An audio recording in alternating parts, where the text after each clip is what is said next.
Hey everybody, Reverend Sarah from St. Paul's in Paris. I hope you're doing really great today. I have just a couple of announcements that I want to let you know about before we jump into a quick reflection.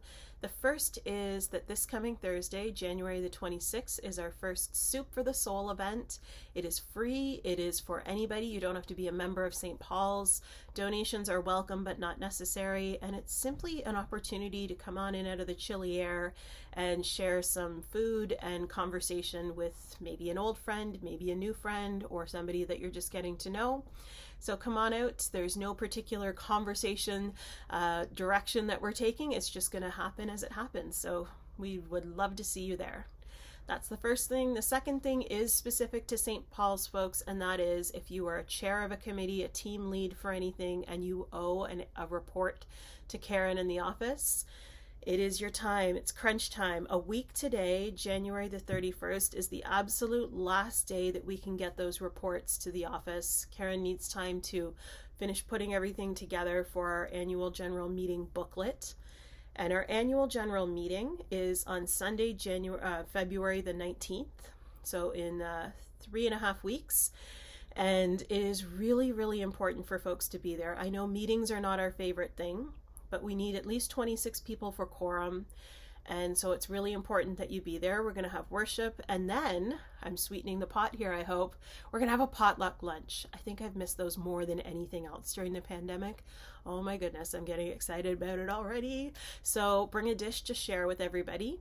And we're going to have potluck lunch, and then we're going to move into our meeting. And our meetings actually are pretty great at St. Paul's. They don't usually take too long. I think we are going to be somewhere just over an hour to an hour and a half for our AGM. So we're hoping that it stays that so that we're not there all afternoon, but it is really important that you come out. So please spread the word. Please make it a priority. Please make sure all of our members, our adherents know, and we all come together for that day. So that is those announcements for this week. I want to talk about our theme this past Sunday, which was the focus of our chapter, N is for noise. And we talked all about the different kinds of noise in our lives, and both the literal noise, like I've got my AirPods in today because it is garbage collection day on our street and recycling, and it is so loud out there, and I couldn't hear myself think this morning on all of my meetings. I've had to have these in. So there's the literal noise, the barking dogs, the sirens, the phones going off in public, the people walking around with their phones on FaceTime in the supermarkets. It's all around us. And then there's also the figurative noise, the stuff that we're taking in, the noise of, in particular in this time of year, it's kind of the self-help or the new year, new you noise that I'm hearing. The here's what to eat, here's how to exercise to reset your body, do a dry January, now's the time to quit smoking, now's the time to take up something, put something down. So that's kind of where we find ourselves right now. And I got thinking about silence. And it's not something we do very well or very often in the United Church.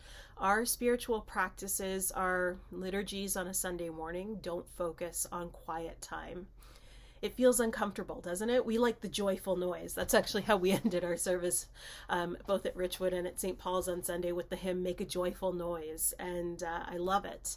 And actually over at Richwood, it was so fun. We had one little guy in church, and they have tambourines and recorders, and they pulled them out, and for the whole song he was just going to town, and it was awesome. It was certainly a joyful noise. But there is times when it's important to also sit in the quiet and focus, because it can actually help us be a bit more positive. I think sometimes the silence allows us to become mired down in the negative voices, the negative things that we think about ourselves and about where we are in life. So I'm going to invite us into a spiritual practice this week. It's something I need to work on too, and I'm going to invite you to do it one of two ways. So the first way you can do it, we're going to do our meditation on breathing from Sunday. The words are, when I breathe in peace. When I breathe out love. So I'm going to invite you to say these words over and over again as a meditation this week, as a spiritual practice.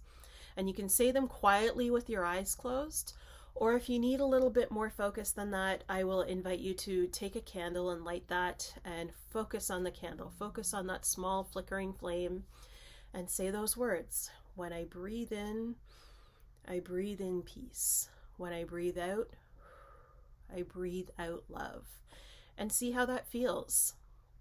And then, if you can, spend some time just in some quiet this week. Spend some time without any noise around and see how that feels for you. If you're somebody who already does that, then you know.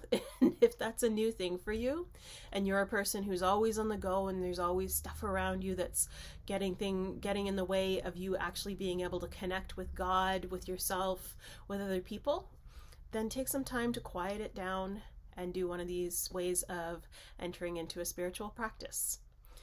That's all I've got this week for you folks. Wherever you are this day, I hope that you're safe, I hope you're well, and I hope I get to see you soon. We'll talk to you later.